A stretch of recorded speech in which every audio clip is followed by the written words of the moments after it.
Good afternoon, everyone, and welcome to the April 28th Audit Committee meeting. Meetings are broadcast live on Glendale TV, viewable on Spectrum Cable Channel 6 and AT&T U-verse Channel 99. Meetings are also streamed live in high definition on the city's webpage, glendaleca.gov/live, on youtube.com/myglendale, and on Apple TV, Roku, and Amazon Fire devices using a free app called ScreenWeave and choosing, quote, Glendale TV, unquote, from the menu. Meetings are also archived on the city website for viewing anytime at glendaleca.gov/agendas. Audit reports are available for viewing online. For public comments and questions during the meeting, call 818-937-8100. Public comments on the specific agenda item will be taken when that agenda item is discussed. Roll call, please. Committee member Ed Kashadurian. Here. Rose Nazarian. Here. Alex Parajon is absent, and Chair Zaria Mirian. Present. Next item, please. Item number 2, business agenda. Report of recording secretary regarding posting of agenda. The agenda for the April 28, 2022 Audit Committee meeting was posted on April 25, 2022 on the bulletin board outside City Hall. Thank you. Next item is oral communications. Item number 3, oral communications. I do not have any cards in front of me. Do we have any phone calls?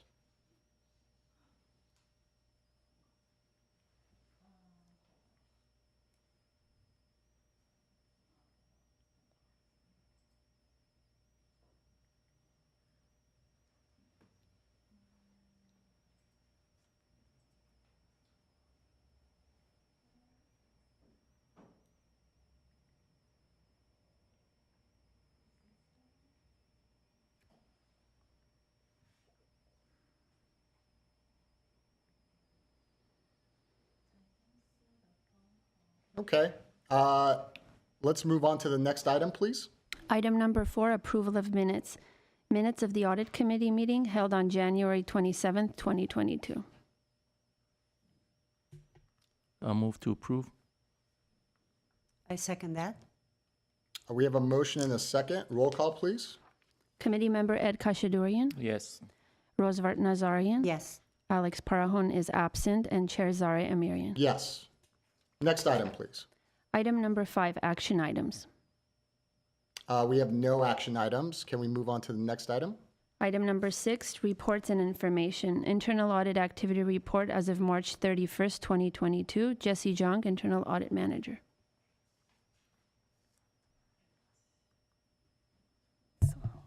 Give me a quick second. Let me Of course, Ms. make Zhang. sure the.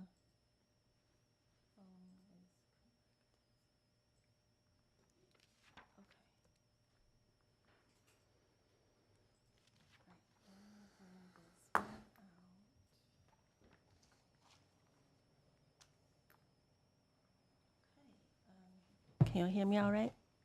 Yes. Good afternoon, Mr. Chair and Audit Committee members. My name is Jessie Zhang, Internal Audit Manager. This afternoon, I would like to provide you a report on the internal audit activities for the quarter ended March 31st, 2022. I will go over each of the 7 sections outlined at the beginning of this quarterly activity report. So the first section is completed projects. As you can see, there are 4 completed projects listed under this section. And this afternoon, we have prepared 4 PowerPoint presentations for you. These presentation actually covers quite a variety of topics, ranging from emergency medical services, express risk survey on vendor risk, tennis concession, and PCI compliance. So I hope that you will find our presentations this afternoon both interesting and informative. So let's see. Ms. Zhang, 1 second. Welcome, Mr. Parhon. Can the record reflect that Mr. Parhon is now present? Yes. Thank you. Go ahead. So let me bring up.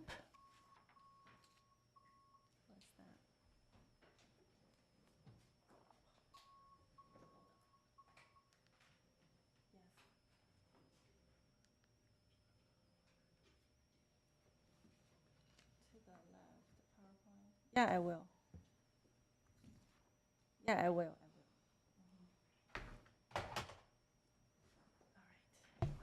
So let me bring this up.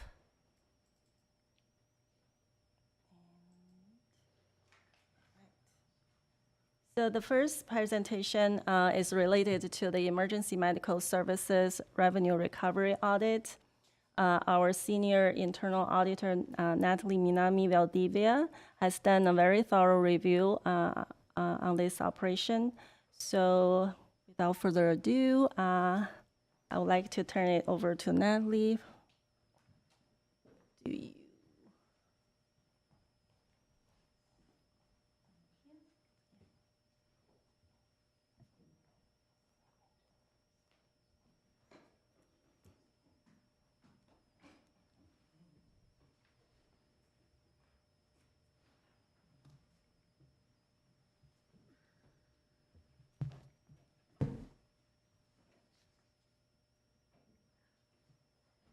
Good Hi, afternoon. Ms. Minami Valdivia.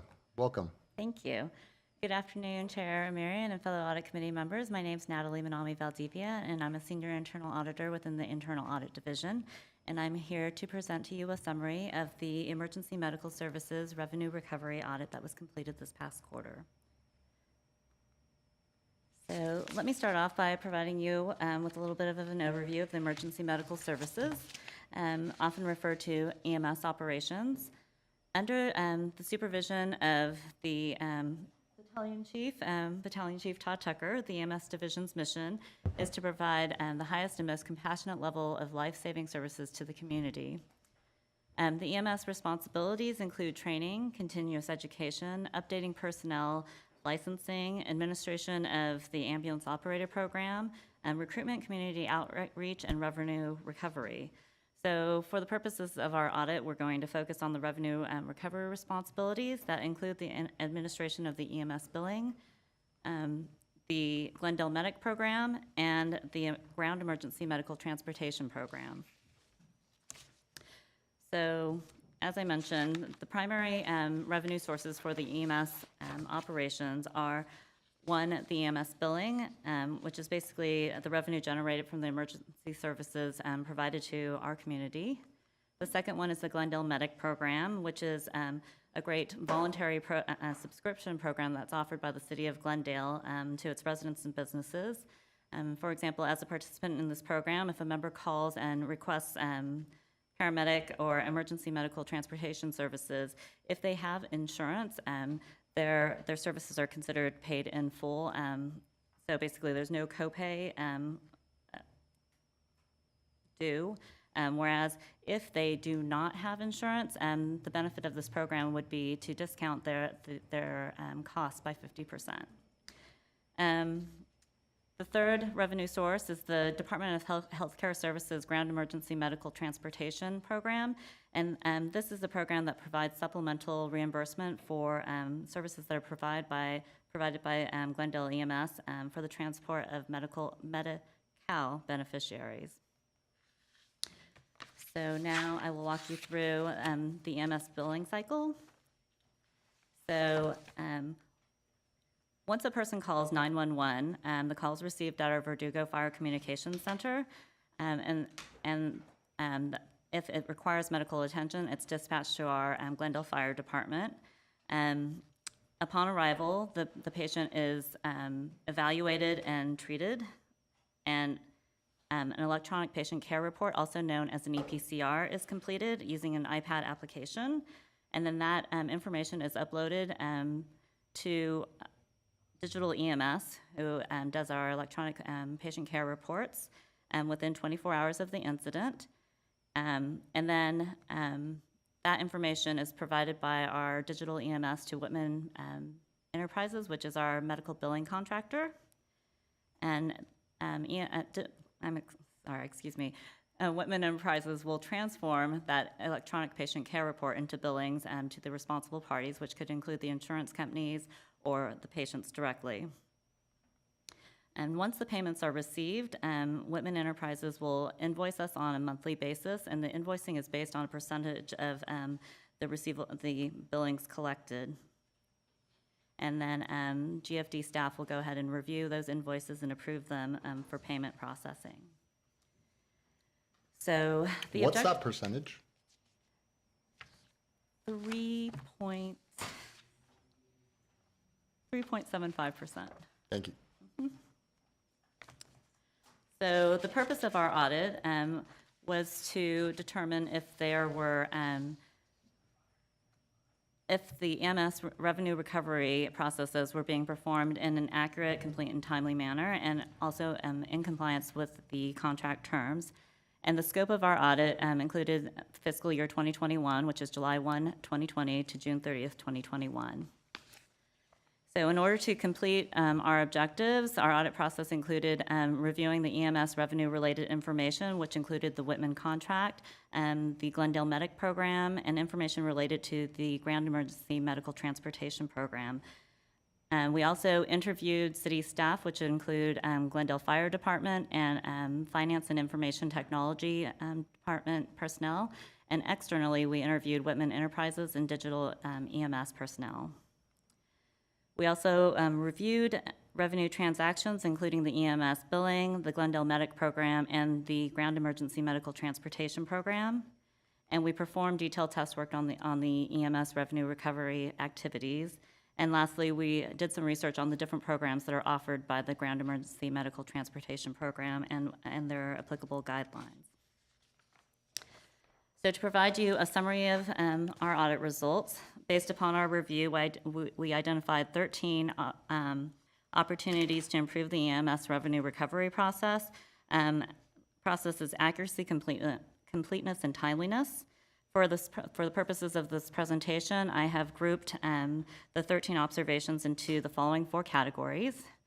There were 2 related to general controls, 5 related to EMS billing, 3 related to Glendale Medic Program, and 3 related to the Ground Emergency Medical Transportation Program. So now I walk you through each of the 4 categories. The observations related to the general controls included that the EMS revenue recovery related procedures were not documented, and employees that no longer work for the City of Glendale were found to have active user accounts on 2 EMS revenue recovery related systems. It should be noted that we perform additional procedures and confirm that there were no unauthorized accesses to the systems after the employees left the city's employment. So our recommendations to management were as follows. The first was to develop EMS billing cycle desk procedures, and those should include roles and responsibilities and any documents that are necessary to perform their review. And so to minimize the risk of business operations disruptions in the event of staff turnover. And then the second is to deactivate separated employees' systems access timely. And it should also be noted that upon notification to Glendale Fire Department, the users were immediately terminated. The second category is related to EMS billing, and like I mentioned, there were 5 observations in this category. And as I mentioned earlier, in order for EMS billing to be complete, Glendale Fire Department needs to ensure that all medical service calls and transports are properly documented and recorded in an electronic patient care report. So based on our review, we noted that not all EMS calls that received emergency medical services and or transports consistently had a corresponding EPCR, or electronic patient care report. And the electronic patient care reports were not consistently completed and uploaded within the required 24 hours of the incident. The EPCRs were not consistently captured by Whitman Enterprises for billing purposes. The charge master used for billing purposes did not have updated fees for medications and supplies that are not determined by Los Angeles County. And then the Whitman invoices did not have supporting documentation on file for review purposes. So our recommendations to management were as follows: to verify the completeness of the EPCR submissions through the reconciliation of the dispatch medical calls in our CAD system to the electronic patient care reports that are recorded by digital EMS, to monitor the timeliness of the EPCR submissions to make sure that they are submitted within the required 24-hour timeframe, to confirm the number of EPCRs transmitted to the vendor. So there were 41 EPCRs that were determined to not have been transmitted to Whitman Enterprises. But again, upon notification to GFD, they worked with our vendor and had, it turns out that 40 of those invoices or EPCRs were invoiced, and one was a duplicate, but they have already resolved that issue and invoiced for those missing EPCRs. The next recommendation was that we confirm the EMS charge master, including the fees for medications and supplies that aren't determined by Los Angeles County on an annual basis. And then the fifth one is to attach invoice supporting documentation within Munis, which is our financial accounting system. Moving on to the third category, which is the Glendale Medic Program. So based upon our review, we noted that the Glendale Medic Program fees are not included within the citywide fee schedule that is reviewed and approved by our city council on an annual basis. And as currently assigned, the Glendale Medic Program membership duties don't properly segregate the duties of authorizing the memberships, recording the membership payments, having custody of the check payments, and verifying the discounts are limited to the Glendale Medic members. It was further identified that there were inconsistencies in the online information, which GFD has proactively corrected. These types of inconsistencies included, for example, they changed who the checks for lump sum payments should be made payable to, from Glendale Fire Department to the City of Glendale, and just in 2 different locations, they weren't consistently updated. So it was information like that. The last observation in this category was that updates to the Glendale Medic Program membership listing that is provided to Whitman Enterprises. So basically, the City of Glendale is responsible for providing Whitman a list of those people that are Glendale Medic members, so that they can receive the discounts I spoke about earlier, either not having to pay the copays or getting the 50% discount. We were doing that approximately on an annual basis. So as a result, there were people that had terminated their Glendale Medic membership that incorrectly received the Glendale Medic discount. So our recommendations to management is that we include the membership fee within the citywide fee schedule so that it could be reviewed and approved on an annual basis. We segregate the Glendale Medic membership duties, that we make sure that all the information that's contained within within our website is consistent, and that we establish a consolidated membership listing, and that we communicate it to Whitman for billing purposes in a timely manner. The last of my categories is the GEMT program, which had 3 observations. So based on our review, we identified the GMT-related payments and reports weren't submitted in a timely manner. GMT consistently submitted in a timely manner. The GMT-related documents could not be located, and procedures that included the methodology for categorizing revenues and expenses in our submittals were not defined and documented. And then the supporting documentation for the revenues received could not be located within Munis, the city's financial system. So basically, if we saw a check come in, the remittance advice wasn't scanned and uploaded into the system, so that without asking fire or without research, we couldn't readily verify the source of the payment.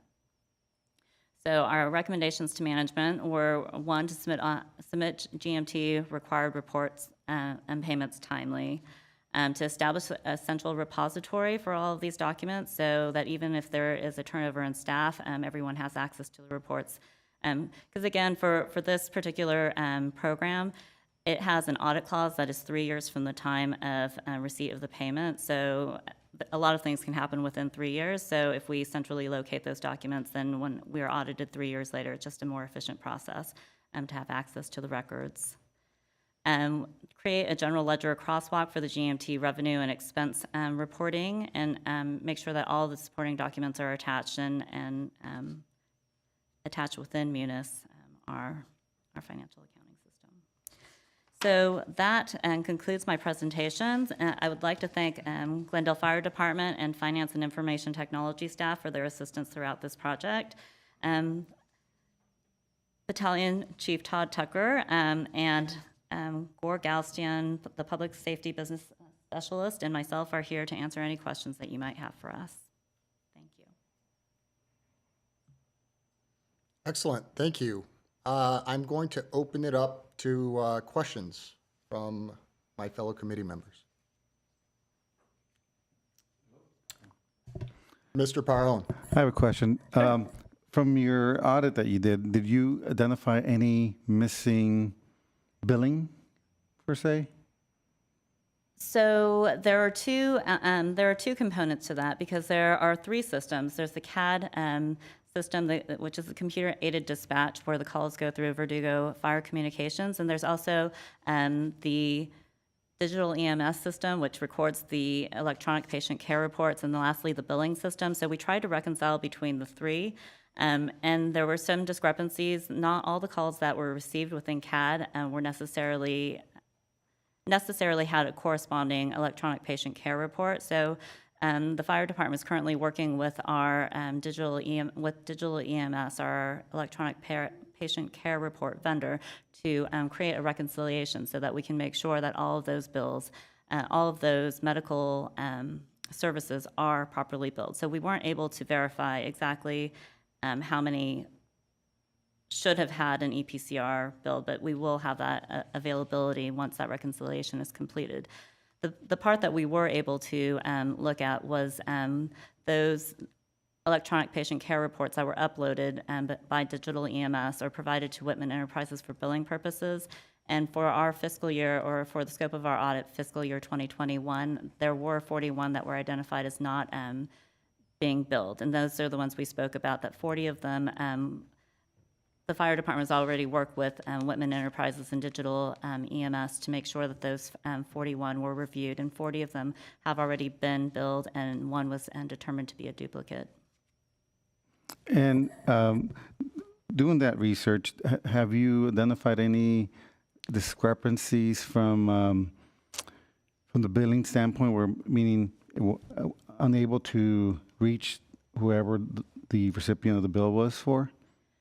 Like, for example, it might be we have a high outstanding AR because of those billing errors or whatever it could be. Well, for billing purposes, Whitman Enterprises is responsible for researching any of the patient billing information. The fire department, when they respond to the calls, they get as much information as available. Sometimes people are classified or identified as John or Jane Does, or they're unknown. And in that case, it is Whitman's responsibility in working with the hospital to find the person's identity and billing information.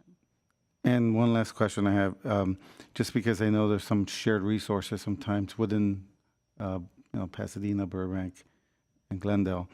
If we respond to, let's say, Burbank or something, is there some shared billing there, or is it just primarily Burbank that bills? Or vice versa, if someone comes and helps out here for a call in Glendale, is there a billing that Burbank does to us as well? So if a call comes into our computer-aided dispatch and it is a Burbank location, but Glendale responds to it, Glendale will still, whoever actually does the transport has the right to bill for those services. Okay. Thank you, Mr. Parone. Any other questions? Mr. Mirian, Mr. Khashadurian. Thank you. So my question is about the Glendale Medic program. I would like to know what is the current membership like. Is there any estimate of?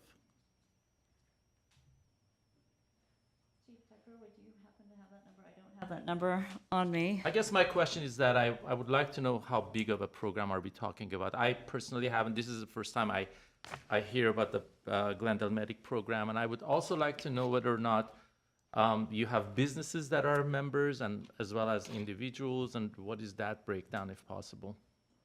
It would be also helpful to see if like the numbers are going up, going down. And while you're looking that up, I imagine since the Glendale Medic program is automatically billed through Glendale Water and Power, that every Glendale Water and Power customer is also a member? Is that the case? So no, the No. Glendale Medic Program is a voluntary subscription program. Voluntary. So those people that do have GWP services, they are, like you said, you're correct, they get invoiced with their monthly or bi-monthly billing. But for those people that are not, don't receive Glendale utility bills, there is the availability to pay for those memberships in lump sum. So those payments would come directly to Glendale Fire Department and would be manually processed on an annual basis. Is the annual membership about it's still about $60? It's $60 for a household. For residents, including all household members. For Thank you, businesses, Mr. Calcagno. it's based on the number of employees you have. And what I remember reading was it was a 50% discount to EMS services? If you don't have insurance, then your service fees are discounted 50%. If you have insurance or Medicare or Medi-Cal, there's no payment billed to the actual patient, just the insurance companies. And if I could just add, Mr. Calcagno. I suspect the next question would be, how do we advertise this? Is the mic working? Yes? No? Is it better now? I think that's on. I suspect the next question would be, how do we advertise this? It is something that we try to reach out to our residents as we're in their homes. Oftentimes we find that we have repeat clientele who require the need of ambulances, and those are really the ones that would benefit from a program like this. Probably, I guess. Mr. Khashdarian. Yes, please. Please. Mr. Committee Chair, committee members, Todd Tucker, Glendale Fire Department. I'm the EMS Battalion Chief, overseeing this division that was assisted here by the Audit Committee. So very eye-opening process to go through this whole thing. Definitely appreciate all the work that Nally put into us to let us be more productive and streamline our services. It looks like we're getting, so what we did with the Glendale Medic program is, Nally was right, we were really not sure how many memberships we had. We didn't have an active email account that was going to active members that were actually monitoring that email. There's a lot of missed transmissions, a lot of missed opportunities for our city residents to try to sign up, and they're just getting a bounce back. So we're able to clean that up, get a new email box with multiple monitored people that have access to that box. So we're getting a steady flow of new account members now, new subscriptions, which is great. We have about 400 active residential subscriptions right now. It's difficult for me to look at it. I'm getting a monthly, we've established through Glendale Water and Power, monthly reconciliation reports be sent to us, and it's active members, new members, closed accounts, and just an overview of what the use is. So there are 4 separate accounts, and the way they're coming out in a PDF, I just wasn't able to look at the number.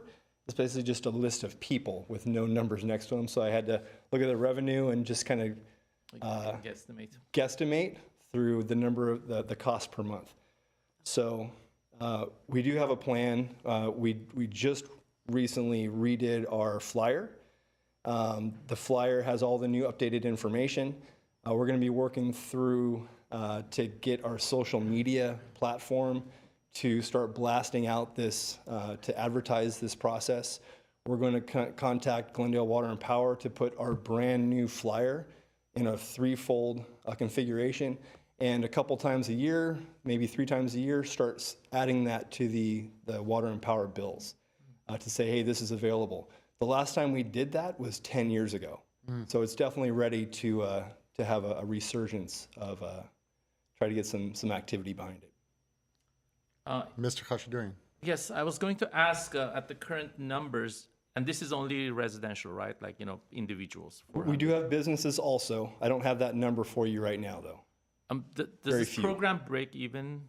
I don't know if it's a relevant question to ask, but We're every month we're gaining about $7,000-ish of revenue. So that's happening every month. I'd have to look to see how many times our residents are actually taking advantage of that. I don't have that information for you right now, and I don't know, based on how many people are taking advantage, what those actual discounts are. If they have insurance, it's basically just the $125 copay that we'd be waiving. But if they don't have insurance, it's a significant amount. It could be between $800 and $1,500 that they'd be saving. I mean, the reason I'm asking is because based on what I understand, it's sort of a supplemental insurance program, right, for emergency transportation. And like any other insurance plan, this is subject to what we call adverse selection. So people who usually really need to use the service are the ones that are going to subscribe for that. But in order to keep the program running and generating the revenues, I would recommend that if it's not a priority, it should be a priority to try to sort of advertise on a wider scale, having people to enroll, because otherwise, yes, it's a good program to have, no question about that. But again, adverse selection simply tells me that if I'm a person that in the past has relied so much on this service, I'll be the one who probably will find out about the program and volunteer to participate. But if this becomes like an insert that goes out every few months with the GWP bill, I think that would be probably a better approach in terms of expansion of the program. Thank you. We're Thank you. definitely following up on that. Yeah, I have a few questions on that Ms. reference. Nazari. Yeah, thank you. So I'm assuming that this has been established over 10 years ago because you said for past 10 years. Am I right? Correct. I could go back and look at the inception date. I think I've got it here. It was approved here in this chamber back in 2003. Okay, and the membership is $60 per month, or is it annual membership? $60 annually, so they have the option of either writing a lump sum check for $60, and that'll go into the account where we have subscribers that are just the lump sum folks. Right. Those are the people that we now have a process to contact them as their subscription is going to expire, to ask them if they'd like to renew. And then we also have the subscription members through Glendale Water and Power. That's $6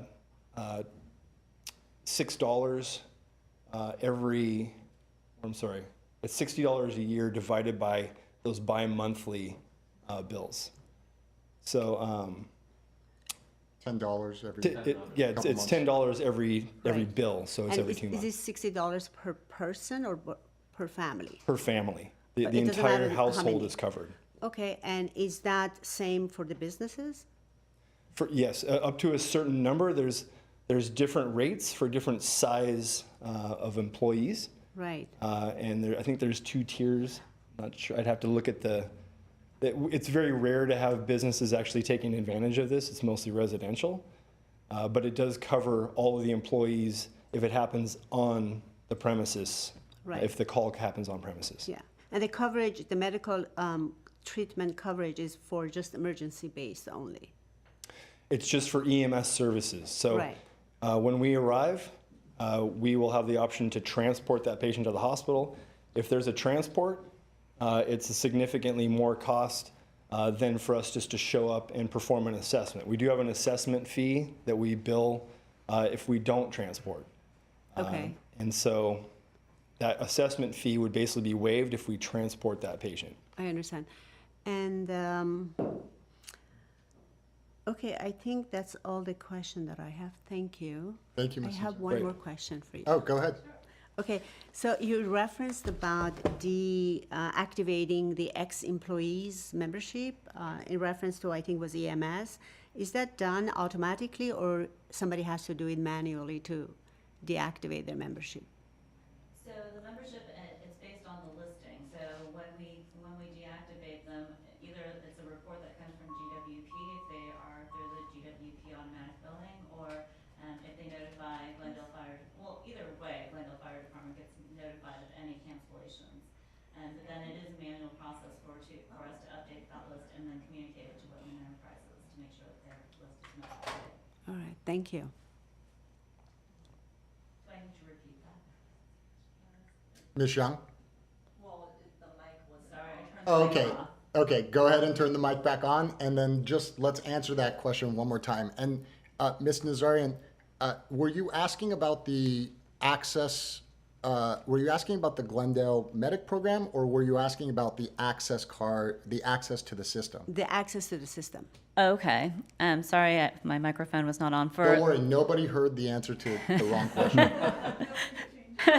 So for the access to the system, that is not an automated process. So it's a matter of when an employee terminates, they send out a list that shows the termination. So now I believe Glendale Fire Department, the group that would deactivate their access is now on that distribution list. And so they will automatically terminate their or deactivate their user access upon termination. Unfortunately, I guess in the past, they weren't automatically being distributed, that the distribution was not going to them for the consistent deactivation. Oh, I see. Okay, thank you so much. Welcome. Thank you. I have a couple of questions. How many inactive users were there that needed to be terminated?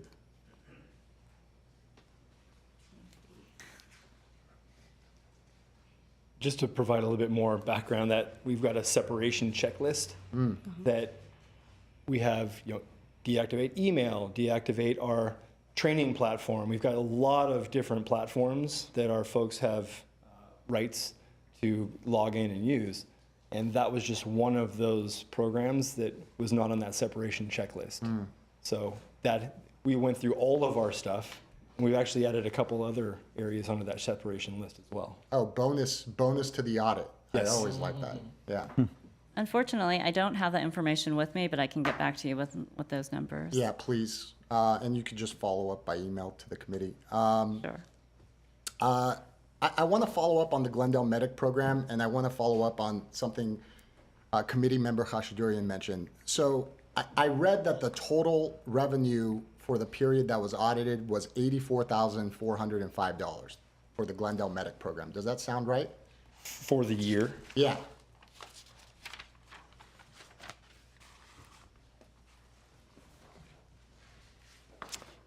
And while you're looking that up, so I think what committee member Khashidurian was suggesting was if people are getting a 50% discount to EMS services, there should also be an evaluation of what the total amount of services discounted were over the course of the same period of time. And obviously, if you discounted, I don't know, $2 million worth of EMS services and you're collecting $84,000 in revenue, then there might be an opportunity for evaluating exactly what committee member Khashidurian was talking about in terms of adverse selection. I understand it's a service for, for constituents and stakeholders in the city that, might not have insurance, but it also has to make sense from, a revenue in, revenue out standpoint. Maybe Mr. I can, Talthalian. thank you, Chair. Maybe I can help shed some light on that.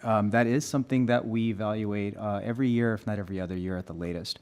And it's not necessarily just specific to the Glendale Medic Program. This is with respect to all of our fees that are within our citywide fee structure. We recently went through with our finance departments, through a finance department initiative, and reassessed all of our different fees. We have to do a cost of service analysis.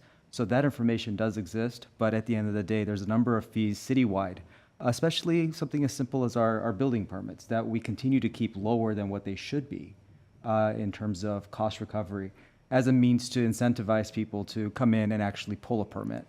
This is one of those programs where even though we know that it's upside down in terms of cost recovery versus what it's costing us to provide the service, it's one that we've consciously determined should be at this particular rate. But good point. It is something that absolutely should be evaluated on an ongoing basis. Excellent. I appreciate that. Mr. Khachaturian? I was just going to add, maybe one way to look at it is to, as you're, trying to come up with ways to advertise the program and have a wider membership level for the program. But maybe there could be other things, and I cannot name one, but like maybe you can think about other services that can be provided as part of the insurance. It's like only, I don't know, discounting transportation. But is there anything else that as part of the larger scope of the service that you're providing could be folded into something like this? Because I really like the concept behind this, but I think, there probably are other ways to make the program even more attractive. And I don't have any ideas. I'm just posing this as a question. We'll definitely, just going through this experience has really opened our eyes to opportunities to where we can maximize what we're doing and then look for other ways, once we start getting some success. And sir, when you reference that 84,000 of revenue for the audit period, I get a monthly report from Glendale Water and Power. We're now at a 365-day snapshot. So our current annual rate is at 87,000. So we're more than when the audit was performed. And I also get a monthly use email, so I know how many people are actually taking advantage of these services and what the discount per call is. So last month, we had 3 members utilize our services, and it's broken down between $321 and $1,528 for those savings for the person. So it is random. I'd have to look at a 12-month snapshot and average all that out to see what that number is, and I'll definitely do that for you. But that was in the last month, you said? Last month, we had 3 members use the service. Okay, so that's great. So let's say it was roughly $2,000 over the last month, and their revenue for the month is about $7,000. They may not be upside down. I mean, if we look at it for the year, I think we'll get better information. But no, I appreciate that. Mr. Khachaturian, did you have anything else on that? No, except that I just wanted to mention that probably the costs are a little bit more than the. Absolutely. Yeah, I have last question, actually. Ms. Nazari. So is your objective getting more members, whether it's residents or businesses? Absolutely. Okay, well, in that case, then I guess you have to focus on the marketing, am I right? Like marketing it more so you will get more members. That's right. At this point, we're going to start doing that mass mailer through Glendale Water and Power, their bills. Right. And then through our social media, and probably put something on our website as well. If we can come up with some other creative ways, we're going to be bouncing some ideas around. Thank you. I have a question here. Mr. Parhon.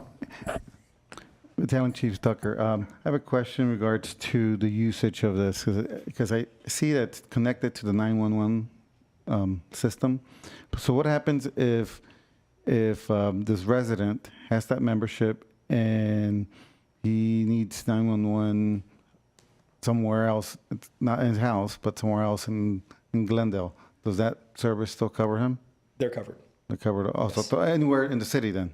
That person's name is attached to this coverage, if you want to call it an insurance coverage, to this plan, to the subscription. We're going to cover it.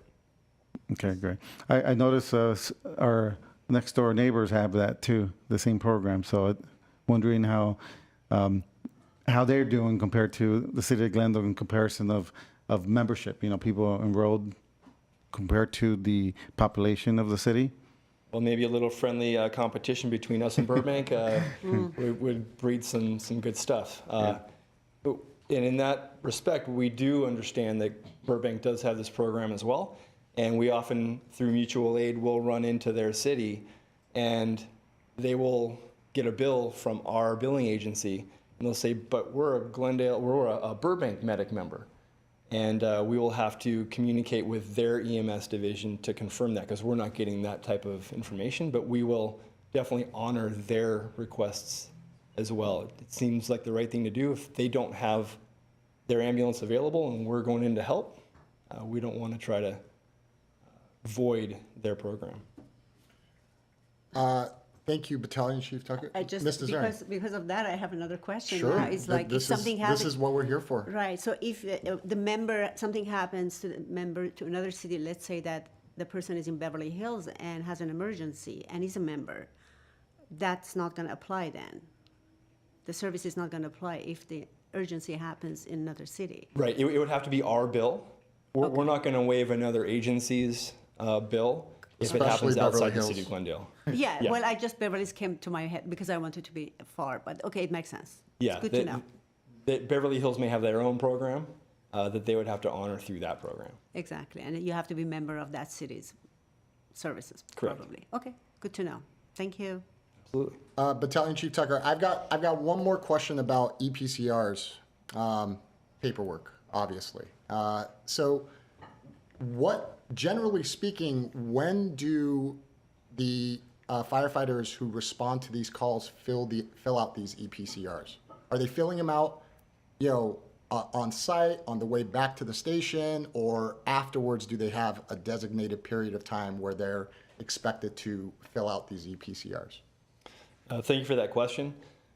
We've got two policies that our paramedics and our EMTs are covered under. And the policy states that every medical run that they take the patient to the hospital or that they respond to at the house, they must finish and complete and upload that form at the time the call terminates.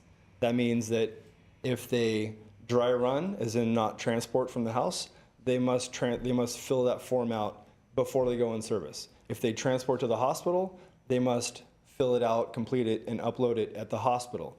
In the case of the hospital, it's critical because the hospital has a share point at their facility that they need that medical record to continue care for that patient. So it makes sense that our folks will finish the form before they go back in service. And that is vastly the majority of what happens, is they fill it out and they complete it at the time the call terminates. There are cases, though, where another call comes in, they're the only one there's the closest resource, and they will not have a chance to upload that form because they're now responding to another call. And sometimes busy days, they may get stacked up between 3 and 4 calls before they have a chance to upload their forms. In those cases, we do have a policy that says at the end of your shift, and Nally was saying within 24 hours, that's usually what we're expecting, within 24 hours for those forms that are left on the queue that were not uploaded and verified. There are, we realized that there was a lot of forms just kind of hovering out in that queue that were not getting verified and uploaded timely, thanks to the audit. So we worked with our digital EMS folks to establish a reconciliation and a notification system for us to let us know every single day how many devices. We've got 2 iPads per resource out there, and they could use either one, and each one could have unverified forms left on it. And so we now have a notification system that every day we'll know what devices have any leftover forms that were not verified. We're going to get that notification at the 48-hour mark. So it will say, and I actually printed out a email version if you want to see it, and it says you've got 2 devices with 3 outstanding forms. At that case, one of our staff members will call that station and say, hey, you need to finish your form. And we now have, I'm happy to say, 0 outstanding forms. And we also have a secondary notification at the 4-day mark. If it's 4 days where that form hasn't been verified and uploaded, now we're not calling the crew, we're calling the supervisor to make sure that gets done. So it's virtually eliminated the outstanding forms. And thank you for that, Battalion Chief. Because when I looked at these EMS calls and there were, a relatively significant percentage that were either not received by the digital EMS or not transmitted by the digital EMS to Whitman, which I don't think there's overlap there, correct? Those are unique e-PCRs, right? The 1,000, almost 2,000 total EMS calls. So you're talking about I'm talking about page 6. 6. Yeah. of the report. So there were 16,310 medical calls received in fiscal year 2021, and there were 13,423 transmitted from digital EMS to Whitman. Of the remaining 2,887 calls, 1,049 were received by digital EMS, but were categorized as not to be sent to Whitman. So there are some that are not billable. So in that case, those EPCRs are not sent to Whitman for billing purposes. And then 1,838 calls did not have a completed EPCR uploaded by GFD to digital EMS. So that means In EPCRs what weren't completed. circumstances? Yeah. So in what circumstances would a digital ePCR not be necessary to be completed on an EMS call? Is there any circumstance? It's actually a pretty frequent opportunity. For a patient that's a lift assist only, we may not treat them as a quote-unquote patient. Those might not be treated as a billable type of thing, but it's more like the no patient found, like a traffic collision where there's no injury, stuff like that. Those are very common for us to run on. People call 911, but we actually don't find the patient. And one of the things that we've established too is that communication with CAD. CAD is saying this is a medical call, and it sends it to digital EMS. Digital EMS is now saying you need to fill out an ePCR. So we're now looking for those types of fallouts, and we have reconciliation that Gore's here, and he's got all the CAD data, so we know how many medical calls are being dispatched. And now we're getting reconciliation through our ePCR site, thanks to this audit. They actually rewrote a lot of their programming because of this audit. And they're offering products now on the platform that they didn't offer before.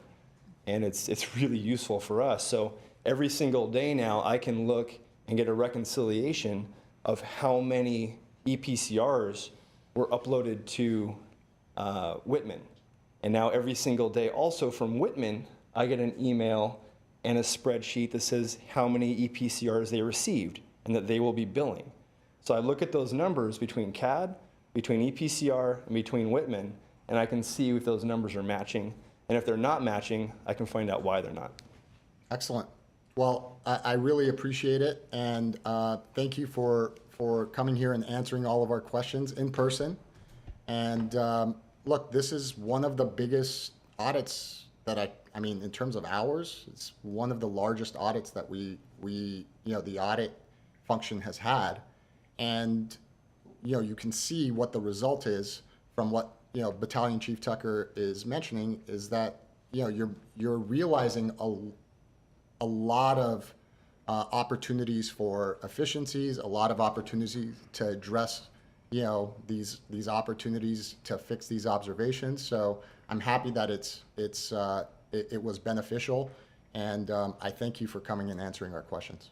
Absolutely. Thank you for the opportunity, and thank you very much to Jesse and to Natalie and to the whole audit team for all the work that they did. As much of the work it was to go through the process, we are all way better for it, and we appreciate the work. Thank you, Thank you, Battalion Chief, for Thank all your you. support. Okay, let's move on to our next audit, please. Okay. The next one.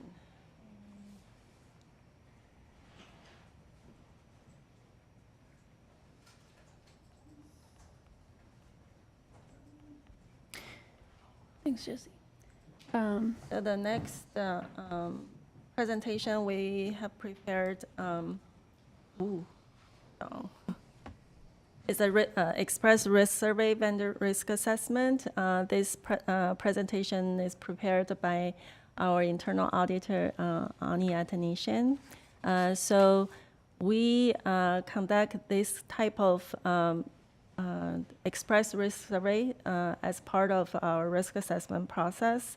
And we've done it periodically, focusing on some hot topics. If you recall, in the past, we've done the safety risk assessment survey related to COVID. And we've done, the most recent one would be the fraud risk checkup. So then this is another one of those express risk survey. As you can see from the title, it's related to the vendor risk management. So with that, got the Yes, I have it. Thank you, Ms. Jesse. Antonesian? Good afternoon, Chair Marion, committee members. My name is Ani Antonesian. I'm an internal auditor within the Internal Audit Division. Today, I'll be presenting to you the Express Risk Survey we completed last quarter, and this will be on a vendor risk assessment.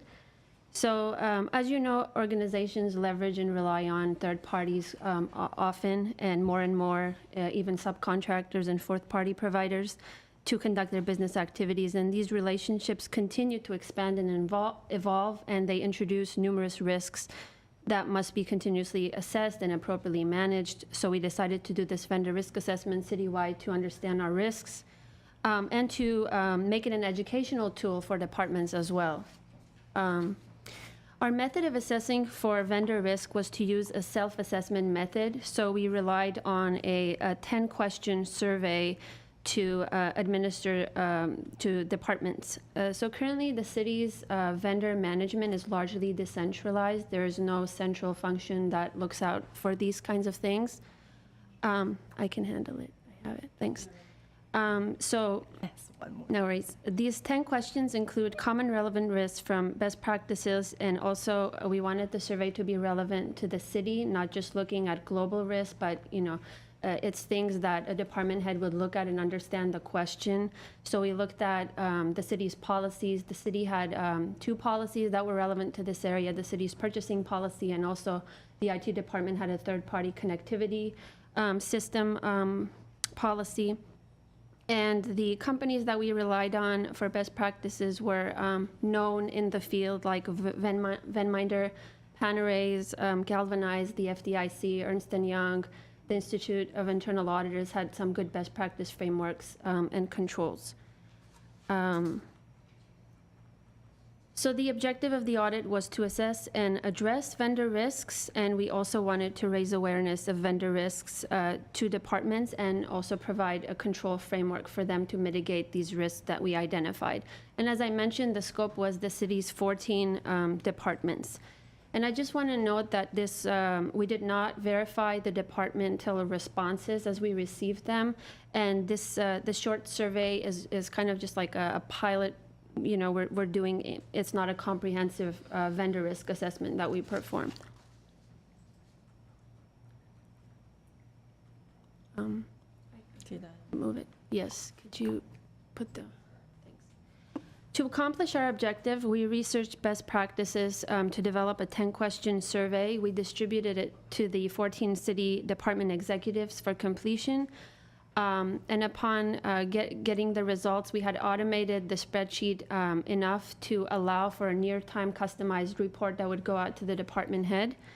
And we also provided the questions and the mitigation controls in that email. So after you would take the survey, this is kind of the report you would get.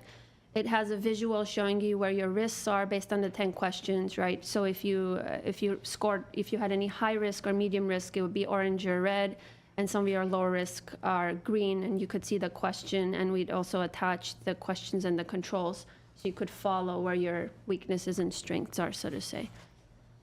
And this is just a snapshot of those mitigation factors checklist that we sent. So it showed the question, and also on the survey you could pick out of 4 controls that we had. And as you can see here, we'd also incorporated, because we do so much contract compliance audit, we wanted to somehow capitalize on lessons learned. And this was a way for us to say, this is what we've learned in the past regarding vendor risk. So we incorporated into this checklist for departments. I just want to add quickly, it's actually thanks to committee member Mr. Khachaturian, last time when we presented the fraud risk checkup, and you mentioned this may not, some of the risks or controls may not be that relevant to the city. So then we learned that lesson, and then we try to incorporate more relevant information in this risk assessment. So this is a total risk score by department that was resulted from the survey. As you see, 3 departments had medium risk, and this just means that on the survey, for several questions, they didn't pick as many controls as some of the other departments selected. This gives us kind of the 10 questions, and I wanted to cover the general areas of each question. So we covered strategic risks, concentration risks, for instance, placing too much reliance on a single vendor or the benefit of that, right, economies of scale. We wanted to understand their business continuity plans, city's purchasing policy, subcontracting controls and risks, contract monitoring, approving invoices, on and offboarding of vendor, revenue contracts, and the city's cooperative purchasing agreements as well were included here.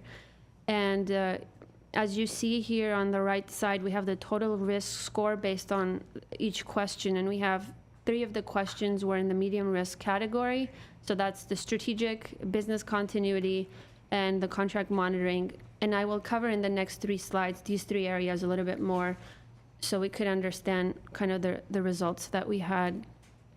So the first area is strategic risk, and the question that was posed in the survey was, does your department consider any of the following to address strategic risks when establishing relationships with vendors? And our 4 controls that came out of best practice were, that was a highly used control. Many departments said they did this, was that they carefully considered the risk of entering into relationship with a vendor if they're newly launched or have emerging tech.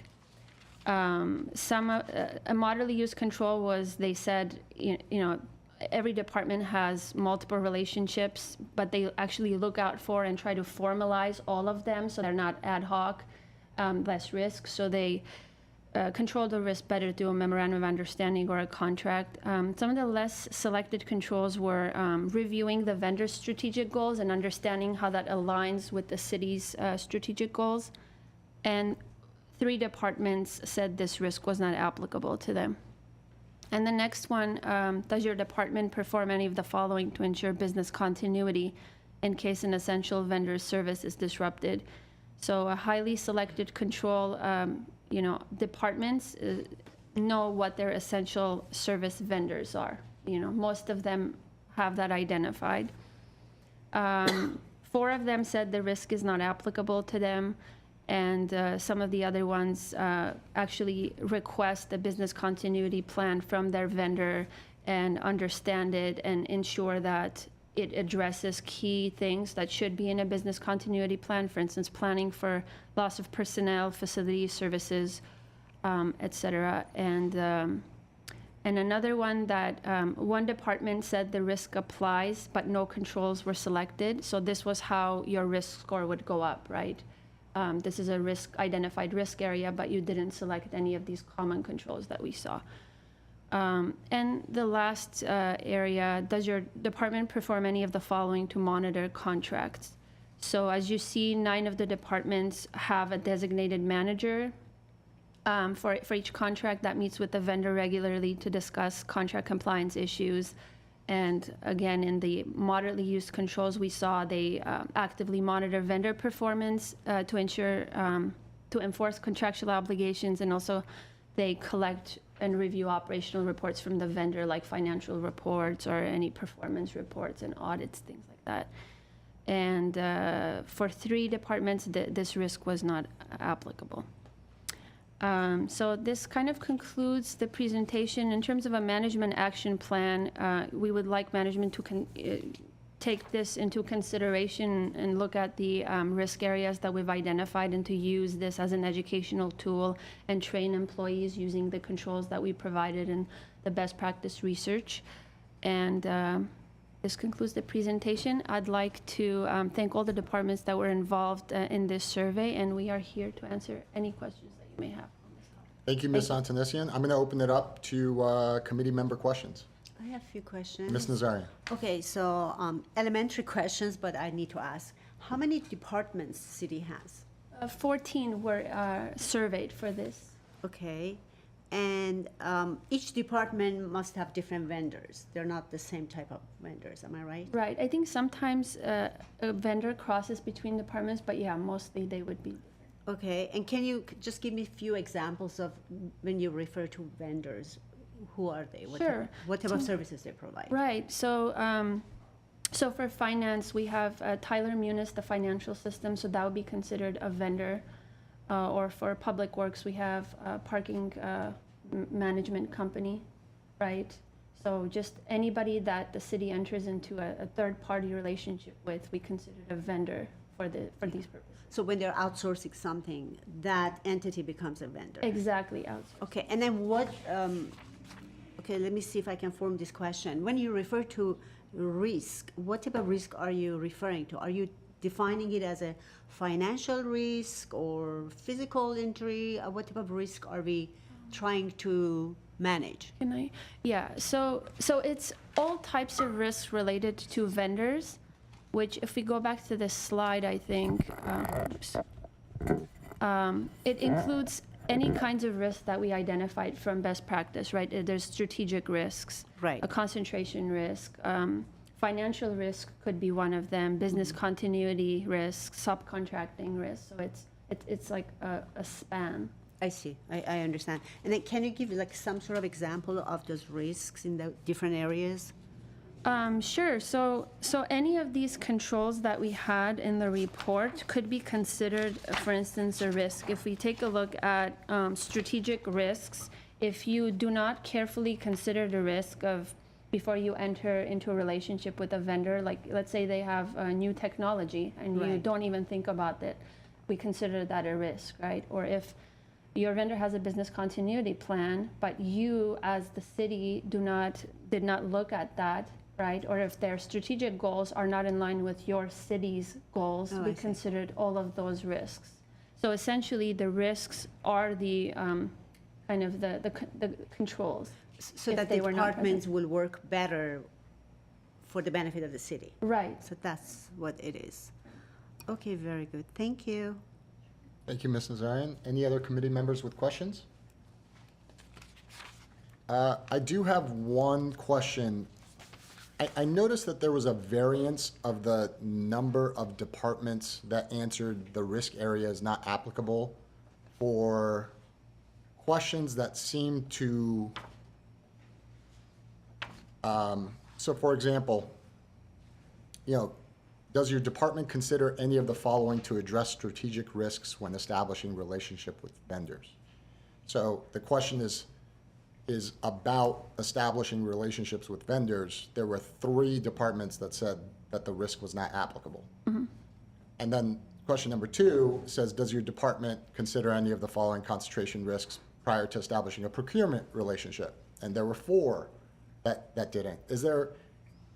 I know that you didn't evaluate the actual answers to the questions, but do you take a look and see, well, are these departments, they just do not have any type of outside vendor relationships when they're answering that it's not applicable? Right. Yeah, we did take a cursory look at that, and these are smaller departments like city treasurer's office, city clerk that I saw, and city attorneys that I perhaps don't have as many vendor relationship as some of the bigger public works or Glendale Water and Power have so many types of relationships. So it seemed reasonable. If that answers your question. It kind of does. If I can answer, perhaps. Oh, Mr. Taltalian. As a user department, it's actually an interesting question you could bring up because that is exactly the same question I had for Jesse when I responded on behalf of the city manager's office to this particular survey. And part of the reason was because none of it did seem applicable to us. I mean, the types of vendors that my department, for example, would be with attorneys or lobbyists or, people in very specific professions. Without defining what a strategic risk is in those particular instances, I can't reasonably think of something without really going off on a tangent. If I have to go on a tangent, then I'm going to answer it's really not applicable. Now, to go back to the example that Ani brought up earlier with respect to Tyler Munis, which is the city's financial system, before we replaced our old PeopleSoft system with Tyler Munis, we absolutely needed to assess those risks. The risk in that not working is the city has absolutely no way of paying employees, paying vendors, and all the ancillary modules that are associated with it. So what's a strategic approach to making sure that you're entering into an agreement with a proper vendor? You go through some proof of concepts with them. Those are the safeguards that we're talking about as we're talking about are there strategic steps you're taking to make sure that you're mitigating those risks. And you know, thank you, Mr. Tatalian. That opens up then an area of opportunity for audit. You know, is there any follow-up with the departments when you have Mr. Tatalian, for example, follow up with that type of question? Is there a follow-up to the departments on what they thought about the actual questions themselves, or whether they thought that the survey was, you know, got to the heart of what you were trying to identify? Is there follow-up? So as I mentioned earlier, this, express risk survey is kind of part of our overall ongoing risk assessment. So actually in July, we're going to present to you the annual risk assessment process. So the main goal of this kind of express survey is more of to raise awareness of the vendor risks and then provide a kind of an educational tool to show what kind of mitigation controls they can put in place. So after this, and then during our annual risk assessment process, we're going to provide each department with a comprehensive list of all their vendors' contracts. And then I'm hoping, they've gone through this, and then when they select their vendors as a candidate for us to be included in our next year's audit work plan, they will have a better kind of knowledge or idea which vendors they would like us to do a deep dive audit. Thank you. And Mr. Tatalian, I find this type of feedback to the audit function extremely beneficial, because what it does is it simply strengthens the audit function. It gives them some insight into how you are looking at, specific aspects of what your department handles. And then they ask better questions, which in turn then supports, the city better. So I do believe it's kind of this positive feedback loop that's very necessary. And I would just encourage it when you see somebody like Mr. Tatalian, let's say from city management, ask those types of questions. It might be beneficial to go then to other departments and go, were there any questions about what we meant about strategic, by this term? Because there were some questions from other departments. Because some departments just may have been thinking the same thing Mr. Tatalian was thinking, but they didn't ask it. Right. And so it's an opportunity to improve the audits now and in the future. You're exactly right. I think the reason you're always right. The reason that we started to do this kind of a citywide assessment and stuff like that is actually we surveyed. Ani was on the Lean Six Sigma team, and then we interviewed. I think we interviewed you too as part of gathering feedback on how internal audit can do better. So then one of the feedbacks from CM's office is to, as you all know, when we conduct audit, we focus on one area or one vendor, one contract, right? So then how can we make that kind of impact broader to other cities? So then, like you can see on this risk assessment, we incorporated in the control, the mitigated control, the lessons we learned from previous audit, like a sewer billing audit and Hoover audit. So this is part of that effort to increase our impact citywide. and to share, basically. Excellent. Well, thank you. I appreciate that, and let's move on to our next audit. Okay.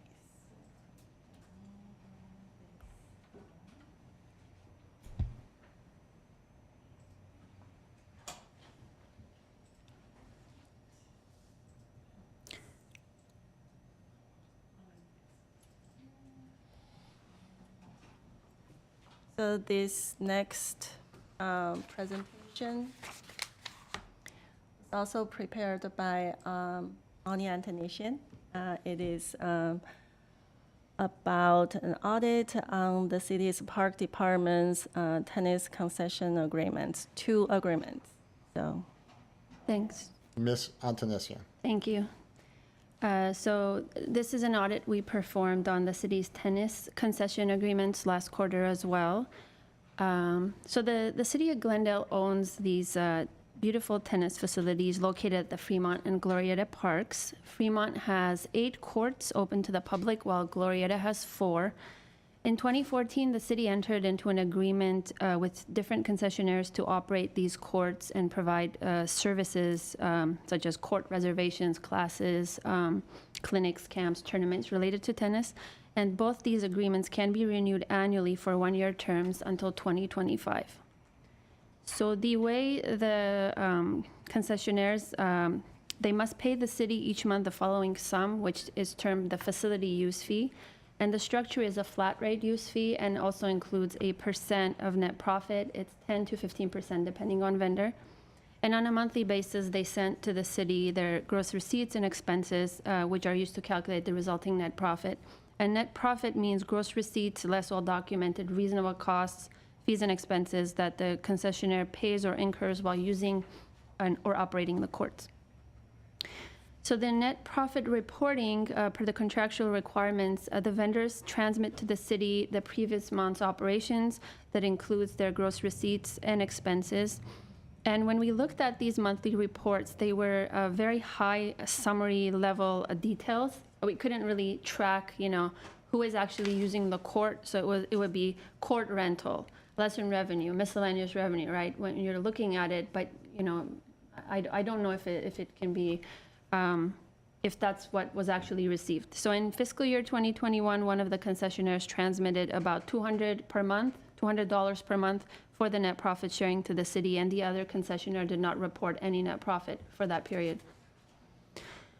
So neither of the concessionaires uses an online reservation system to allow patrons to reserve tennis courts or sign up for tennis instruction. One concessionaire accepts the reservations using a telephone, and the other one primarily text. It is important to note that only one of the vendors was keeping a reservation log that notes the patron's name and the date and time of booking, and the other one was not doing that. The objective of the audit was to determine compliance of the tennis concessionaires with their agreement, and the scope was fiscal year 2021. For the audit process, we interviewed city staff, we did site visits to the vendors and interviewed the vendors themselves, reviewed the facility use agreements in detail, and reviewed the support for gross receipts and expenses. And we also wanted to take a look at what is the best way to manage contracts like this, so we did a benchmark study as well. Overall, the facilities were generally well maintained with the following improvement opportunities. So requiring adequate support for the revenues and expenses, enforcing record retention, aligning booking rates to market, updating agreements to be in compliance with new city policies that were adopted, and also doing a cost-benefit study to understand optimal facility use fee structure. So the first audit result was on the revenues. As I mentioned, the concessionaires did not do thorough and verifiable tracking of revenues. One vendor kept a minimalist reservation log that we couldn't really reconcile to the reports that were being sent to the city. And the other vendor did not provide any detailed reservation rosters, so we had to rely on their own reported revenue summaries. So neither of these methods are obviously sufficient or adequate to determine whether the city is receiving an accurate share of that net profit. So we recommend developing a reservation roster to track the revenues for both vendors. That's detailed, and also the remittance forms that they send should be approved and provided by the city, so we see what we need to see for our purposes. And also requiring use of a reservation software would obviously provide system reports that we could track and have an understanding of what the revenue level should be. And as you can imagine, on the expense side, it was a similar picture. The vendors did not have adequate or sufficient support for the operational expenses. One vendor was not able to show any receipts, and the other one had partial receipts that were acceptable. And of course, this is a needed component to understand the net profit. So we recommend that the vendors submit the expense receipts to the city on a, perhaps on above a certain threshold. It doesn't have to be every single receipt, but they do need to retain the receipts for all expenses for audit purposes or for review. There's a record retention requirement in the contract that states vendors should maintain records throughout the duration of the contract and 4 years after. But as I said, record retention was minimal at best, so enforcing this requirement is needed. The booking rates, when we did the benchmark study, we did notice that the city's booking rates were substantially lower compared to the other cities' booking rates. And so aligning them or adjusting them or doing some kind of a review to ensure that we're up to market is a good idea. And also, if a vendor is going to be changing the rates at all during the year, they need to communicate that so that the city can have knowledge of that and approve it prior to changing rates. And also, per the contract, we did notice that the schedule of fees for tennis instruction, when we went to the site visit, the vendor quoted a different rate. So we want to ensure that all of the fees, the service fees, instruction, et cetera, are publicly posted on the website or somewhere so we can have verifiable support for that. And as I mentioned, ordinance compliance, the City Council recently adopted a sustainability ordinance number 5964, and this ordinance prohibits the use of polystyrene and single-use plastics. And this also extends to concessionaires hired by the city, so we just want to ensure that our current and future contracts, if possible, have this important ordinance is incorporated. And lastly, agreement structure was another finding. So when we're looking at when we're benchmarking these kinds of agreements, we didn't really see, and albeit we did not take a look at many cities that have this, but the ones that we did look at did not have a net profit sharing structure. Some cities have a percentage of gross receipts. Some are just doing a flat fee based structure. And so for us, as I mentioned, only one of the vendors was transmitting net profit for this operation, and it was roughly averaged out to $200 a month for that, not including the flat fee. So really understanding, doing cost benefit to understand if that benefit outweighs the admin burden of going back and forth between receipts and checking revenues, especially with the lack of a reservation software for this operation. So all in all, I think we recommend cost benefit analysis and also perhaps running this concession using a flat fee plus a percentage of gross receipts, and a reservation software would be best. That concludes my presentation. I'd like to thank Community Services and Parks Department staff for their time and assistance provided to us during this project. Myself and Onik Bulanikian, Director of CSP, Teresa Alexanian, Assistant Director of CSP, and Gabrielle Gaglia are all here in attendance to answer any questions you may have. Thank you. Excellent. I will, thank you. I will open it up to questions from my fellow committee members. I have a question. Mr. Parham. The vendors you're mentioning using, it sounds like there's multiple vendors, and some are obviously doing a great job submitting what's needed. So there's no consistency in the POS system that they're using there to keep track of revenue? Yeah, so so there is no essentially a POS, there's no system. It's all manual tracking and it's largely cash-based. And they have two concessionaires that are running the different Fremont and Glorieta facilities. Okay, and so if it's cash-based system, is there a check and balance in place or some control in place with the vendor from sales or whatever it is, tracking? I mean, otherwise, I mean, why would you keep one of those vendors and operating it going forward? Right. And CSB staff, please feel free to add on to this, but we did not see even a cash register. We were not able to verify any of that. I think one of the vendors is running an operation that I think their revenues for one of them was about 40,000 and the other one was around 130,000. Just to provide that information, but yeah, we were not able to verify.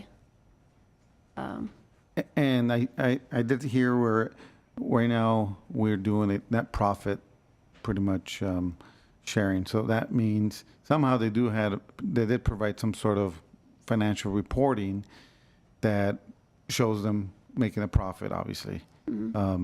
So with that being said, though, within the agreements and contract you have in place, is there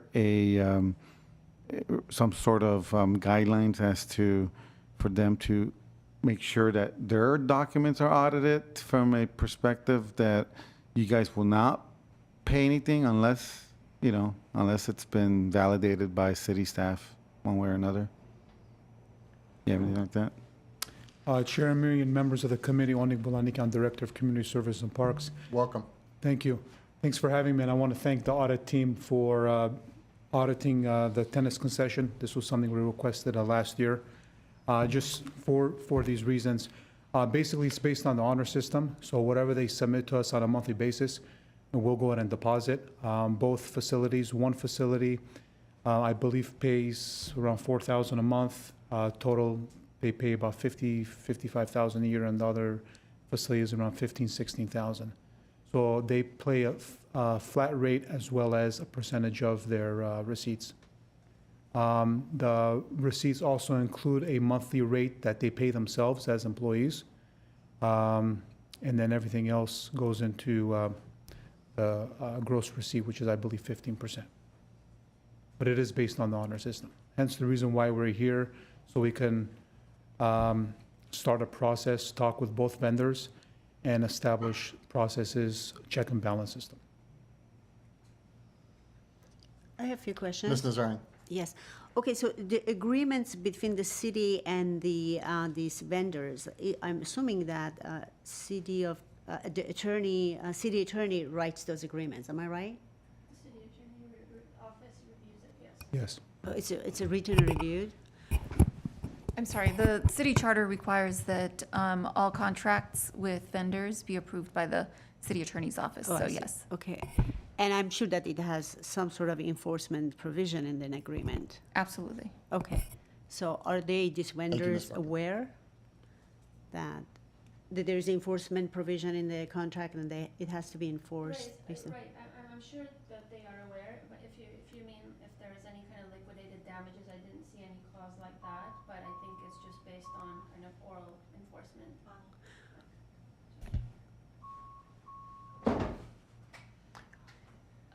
Just Should I repeat say that? that, say that one more so, time. yes, In terms, there is answer an- that question one more time, please. Thank you. So there's enforcement clause in the audit, but it's just oral enforcement. There is no liquidated damages or anything, clause like that.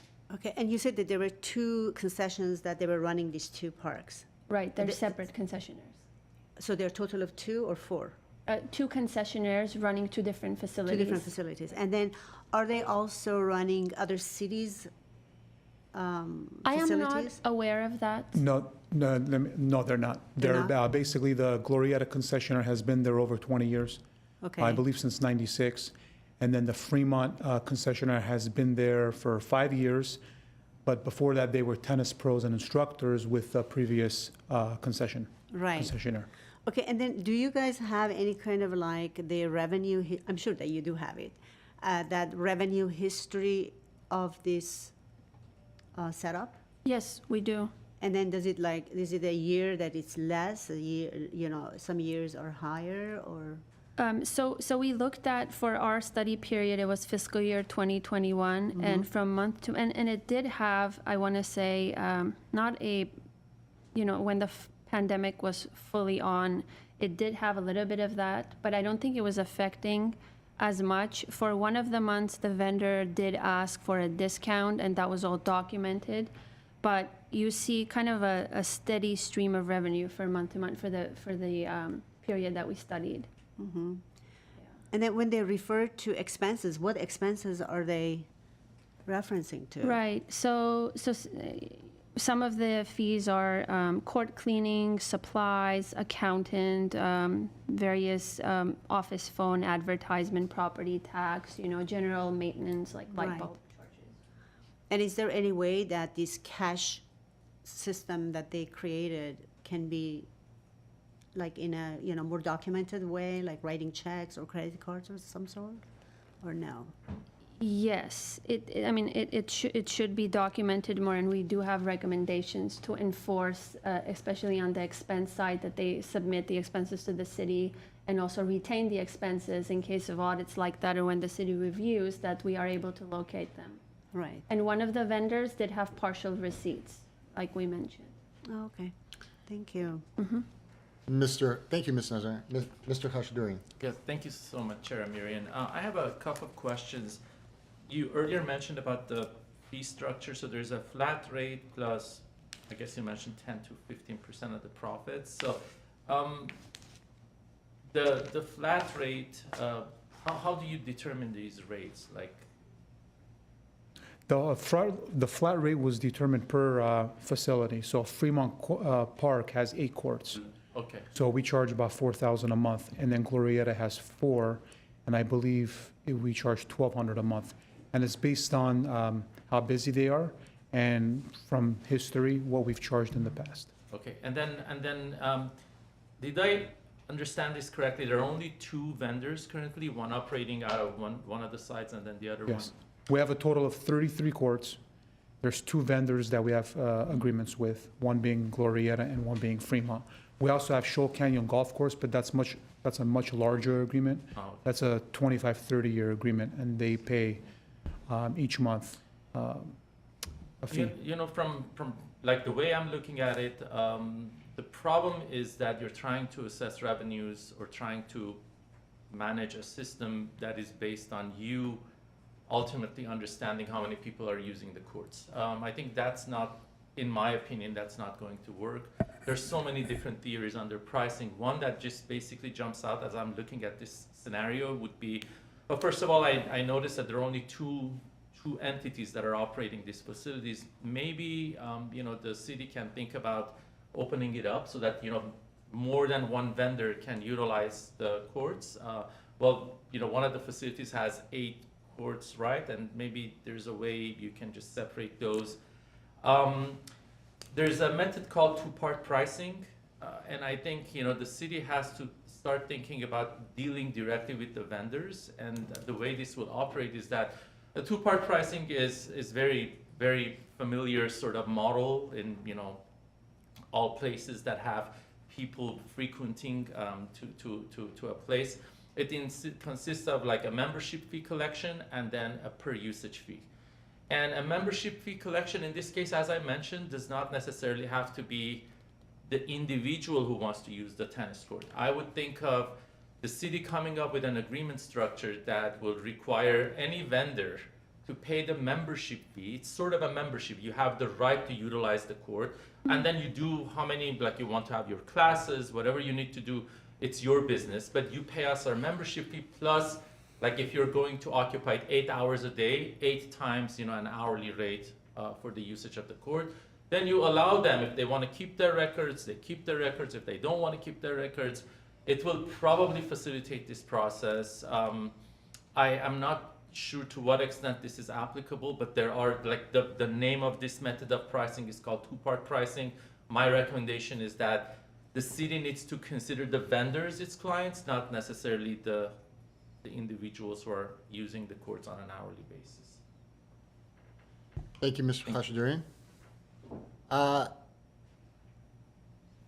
I agree with all of the questions and comments that were made. I would like to provide a little bit of context, having not as the chair of the audit committee, but as resident Zare Mirian, who has taken lessons personally at Fremont, myself, and my son currently takes lessons at Glorieta. So to understand, both of these vendors are basically tennis instructors, longtime tennis instructors.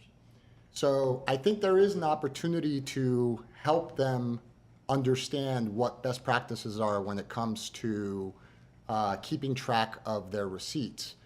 But having sat at those courts and participated as well for hours at a time, you have to understand a lot of times you have a group of 6,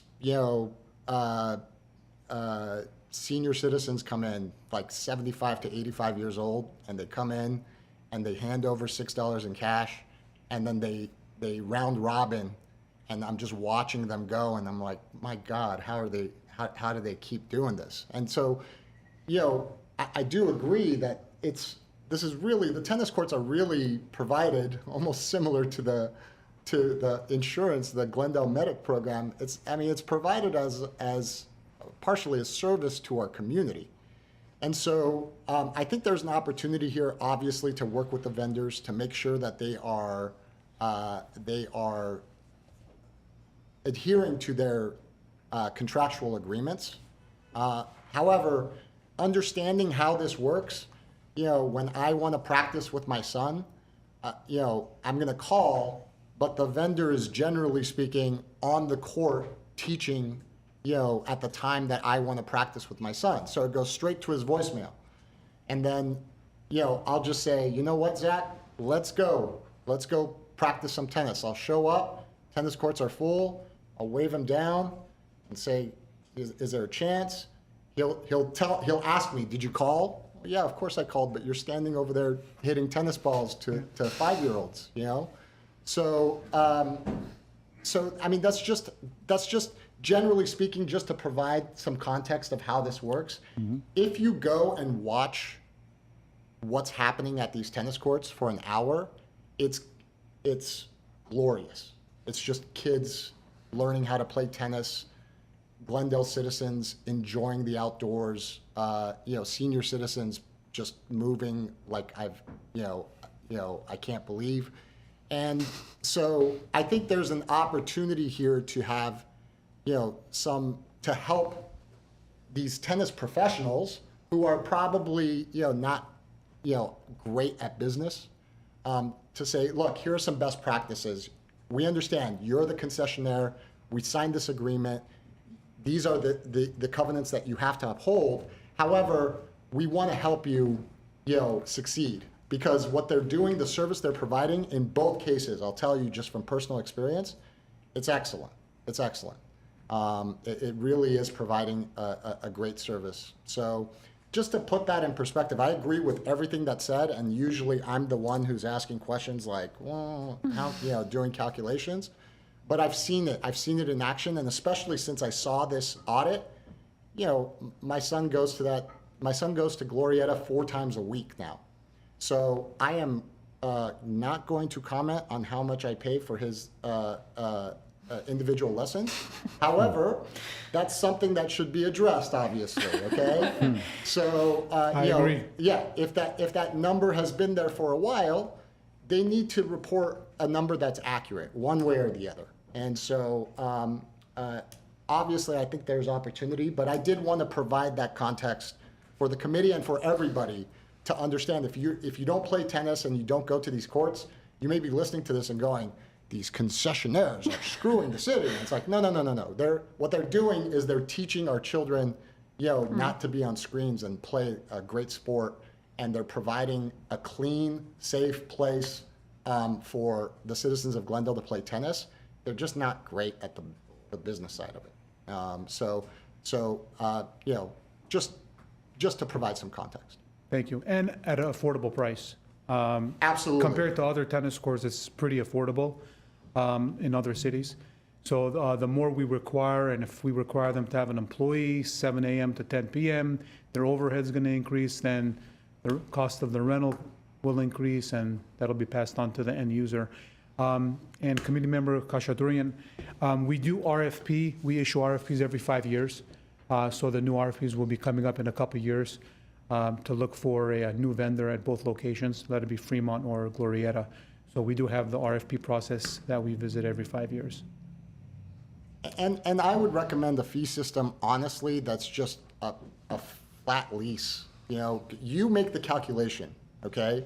You do the legwork, figure out approximately how many people are using that. It's gonna take a couple hours during peak hours to watch and then do some math and then ask the vendor, is this right? And then whether it's right or not, he's gonna cut it down by 15%, and that's fine. You say, okay, well, this is the flat fee for the year, and then let them do what they want because they're providing the service. For example, I look at other cities, and it's just impossible to, to pay $19 for an hour of tennis to, hit a tennis ball back and forth with my son is crazy on an outdoor court. Just some thoughts there. Appreciate it. Thank you. Let's move on to our next audit.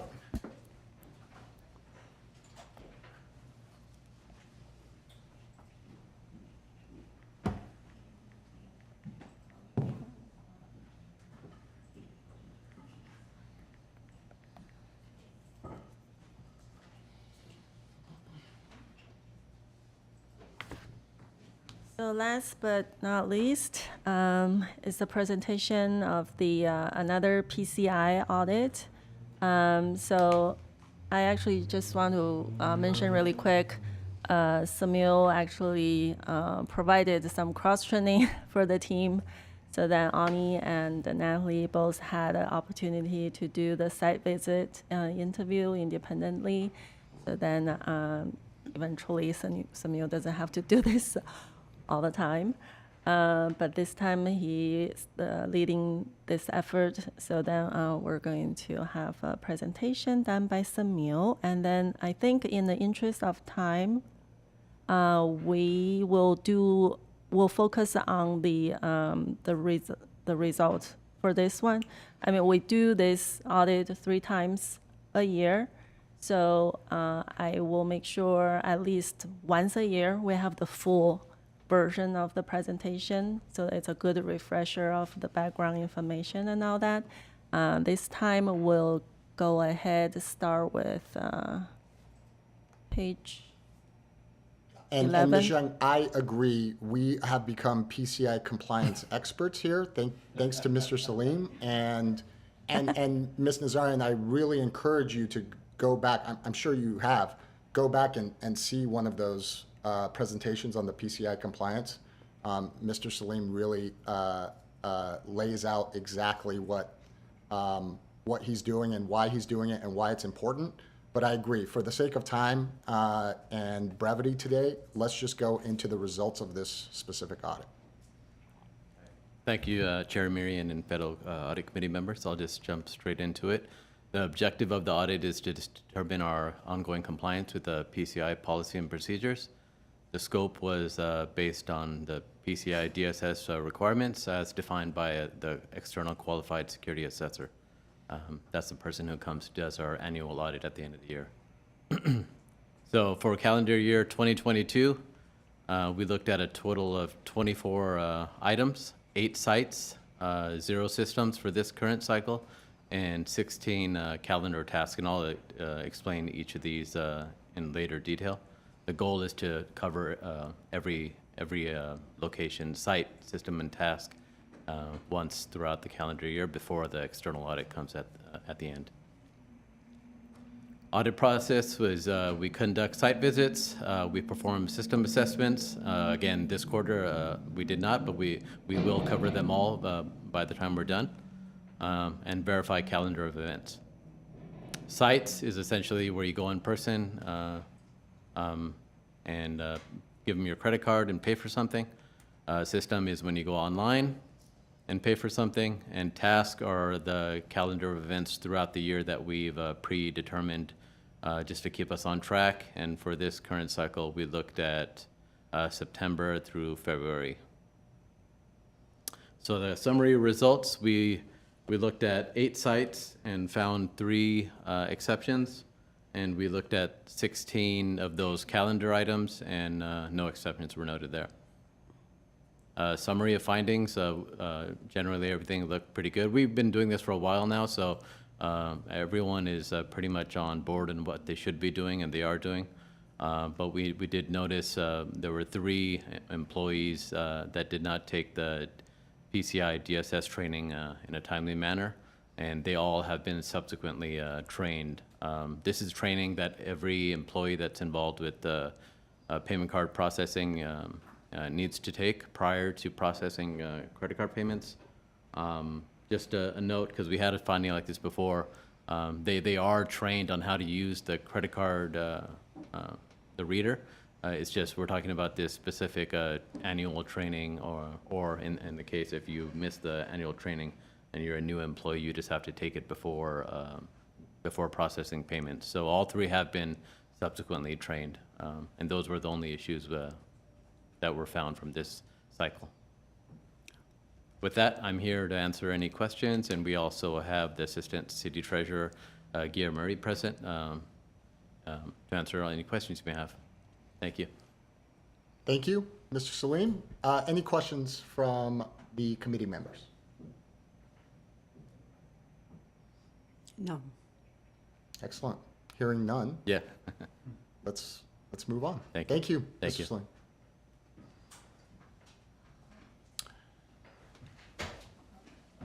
Ms. Zhang.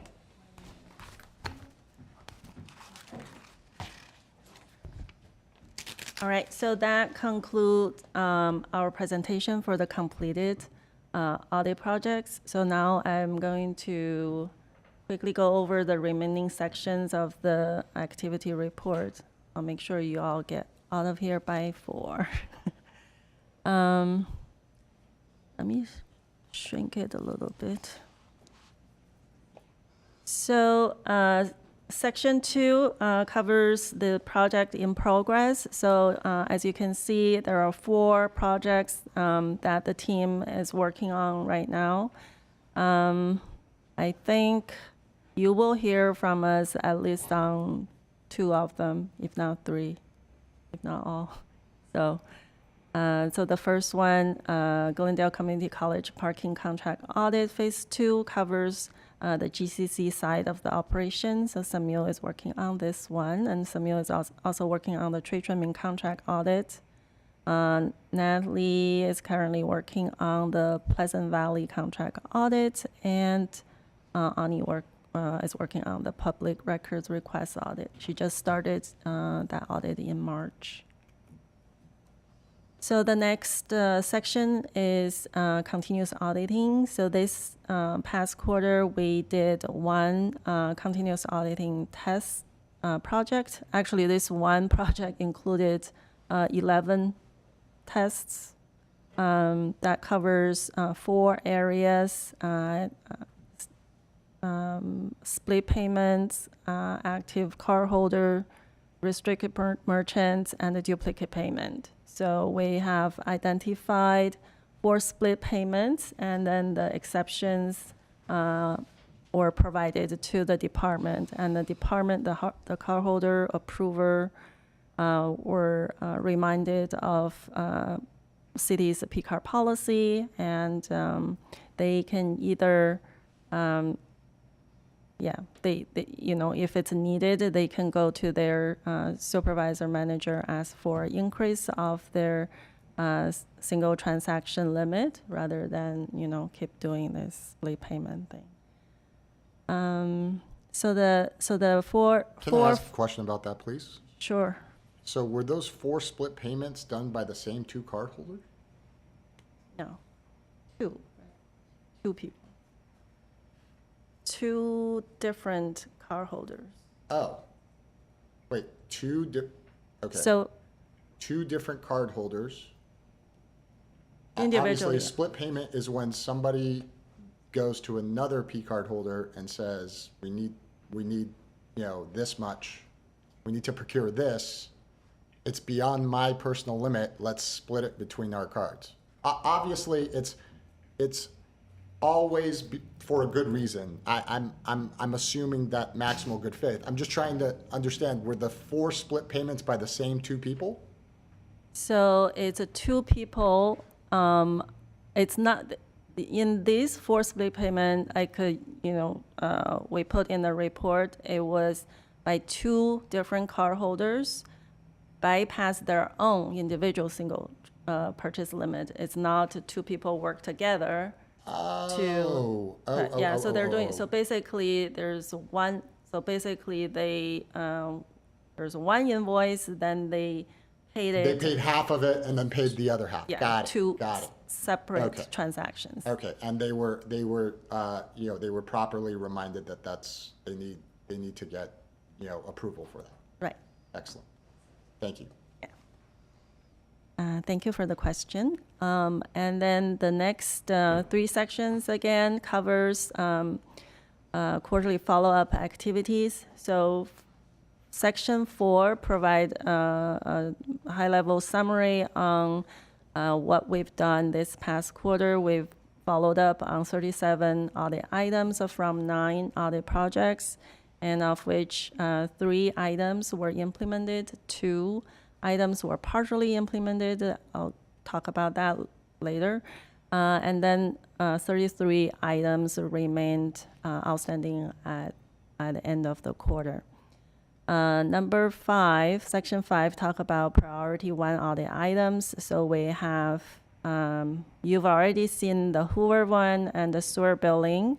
And this time we added emergency medical services revenue recovery audit from Natalie's audit.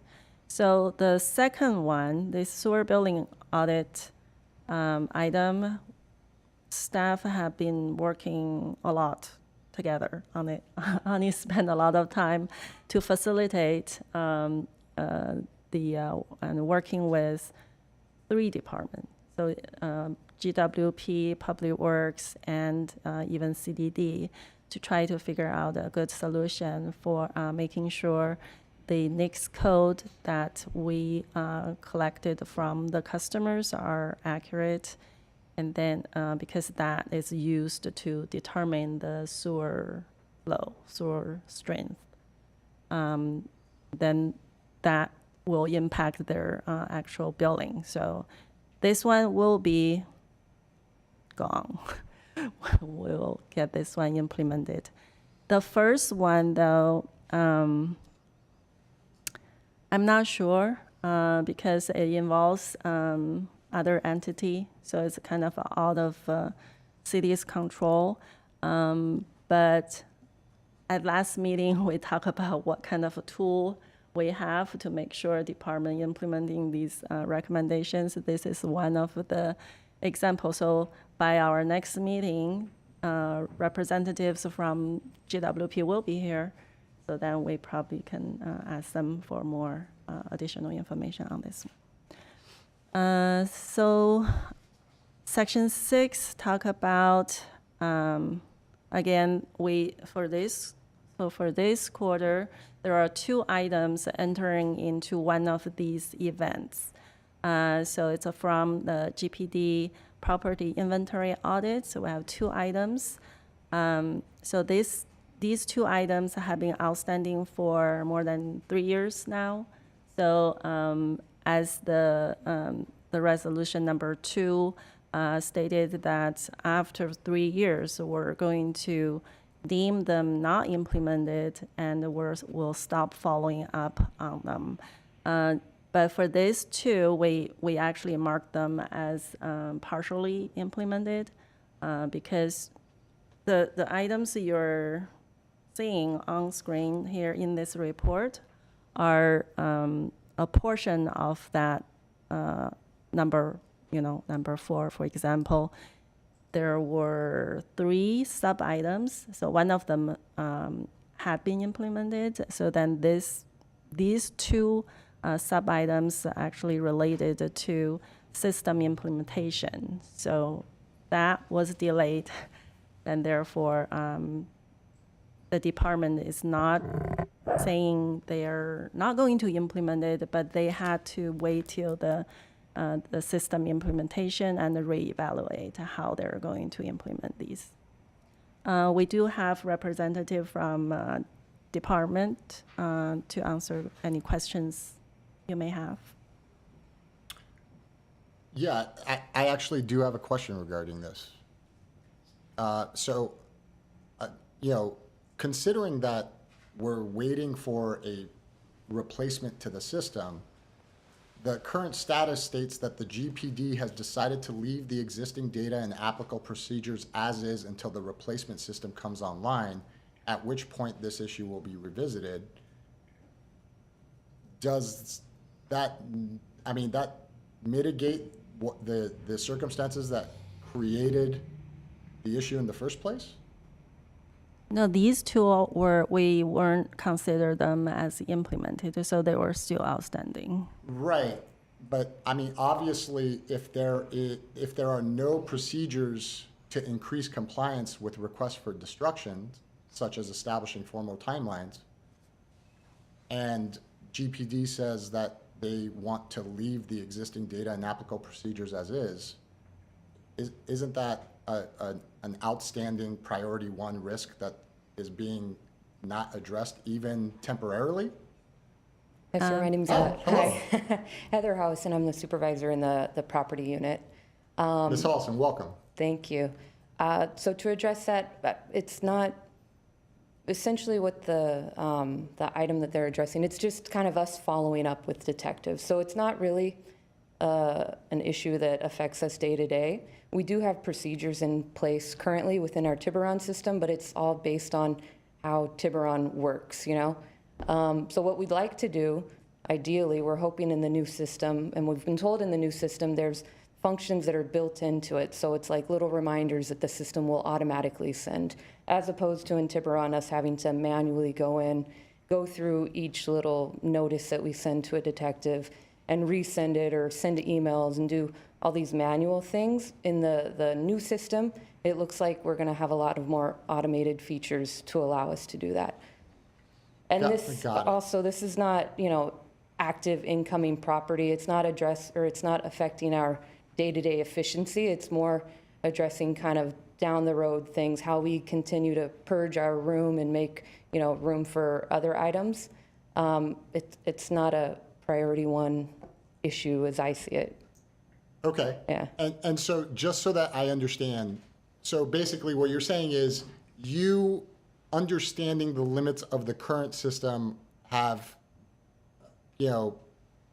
are going in on a regular basis and manually checking in with the detectives that this applies to order to mitigate this issue until the new system comes in. Yeah, it's not the most efficient way of doing it right now, but our hope is and our expectation is that it's going to be much more efficient in the new system. I think that's all we needed to know. Cool. Yeah, thank you so much for coming here. Thank you. Thank you, Heather. Okay, so moving on. Oh, I guess that's it. So the last but not least, the advisory services, these are just the routine activities that internal audit participate. So that concluded my report for this quarter. Thank you, Ms. Zhang. Okay, let's move on to our next item. Item number 7, Audit Committee or staff comments. I will open it up to staff first. Does staff have any comments? Hearing none. Committee members, any comments? No. Okay. I want to again thank audit staff and all of the departments in this case because they all responded to inquiries by audit for the fine work that they do. I think we see every single meeting, we see how the interaction between our audit function and the departments in the city that are being audited, help improve, efficiency, address risks that need to be addressed. And it just continues to make this city a better place. And really, I think we see, every quarter in these meetings, how well-run this city is. I can't wait until we do an audit comparing us to other cities nearby in terms of efficiency of governance. But, that's just a pipe dream. Thank you all. And having said that, let's move on to our next item, please. Item number 8, new business. Seeing no new business, let's move on to the next item. Item number 9, adjournment. Do I have a motion? Move to adjourn. Move to adjourn, second that. We are adjourned. Thank you, at 4 o'clock sharp.